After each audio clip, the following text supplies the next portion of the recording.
வணக்கம். இப்போ நீங்கள் பார்த்துருக்க இந்த இடம் மதுரை அலர்கோயில் மெயின் ரோட்டில் சண்முகா நகர் சர்வே காலனி தாண்டினதும் அல்லமீன் நகருக்கு அடுத்த லேஅவுட்டு. அந்த அப்பார்ட்மெண்ட் தெரியுதுல, அதுதான் அல்லமீன் நகர். அல்லமீன் நகருக்கு அடுத்த லேஅவுட் சண்முகா நகர். புதூர் போலீஸ் ஸ்டேஷனுக்கு ஆப்போசிட்டில் சண்முகா நகர். மெயின் ரோட்லேருந்து அந்த வீட்டுக்கு அடுத்து உள்ள பிளாட்டு, ரோட்லேருந்து 3வது பிளாட்டு. வடக்கு திசை பார்த்தது 33/50 பிளாட் சைஸ். உள்ளளவு 1650 சதுரடி உள்கூடு. ரோடு 20 அடி ரோடு. வடக்கு திசை பார்த்தது. மெயின் ரோட்லேருந்து 3வது பிளாட்டு 50 மீட்டர் தொலைவில் இருக்குது. அலர்கோயில் மெயின் ரோட்லேருந்து 3வது பிளாட்டு சூர்யா நகருக்கு முன்னாடியே வந்துடும்.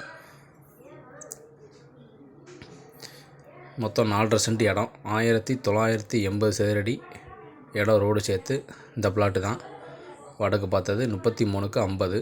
இந்த பிளாட்டு தான் மெயின் ரோட்லேருந்து 50 மீட்டர் தொலைவில் இருக்குது. இந்த இடம் வேணும்னு நினைக்கிறவங்க ஸ்க்ரீனில் தெரிய நம்பருக்கு கால் பண்ணுங்கள். தனி பட்டா இருக்குது. வீடு கட்டி கொடுக்குறதுனாலும் கட்டி கொடுக்கலாம். ஒரு சென்ட் ரேட்டு 21 லட்ச ரூபா சொல்கிறாங்க. விலை கொஞ்சம் குறைச்சி பேசலாம். மெயின் ரோட்லேருந்து இவ்வளோ தூரம்தான். வடக்கு பார்த்தது 33/50 பிளாட் சைஸ். இந்த இடம் வேணும்னு நினைக்கிறவங்க ஸ்க்ரீனில் தெரிய நம்பருக்கு கால் பண்ணுங்கள்.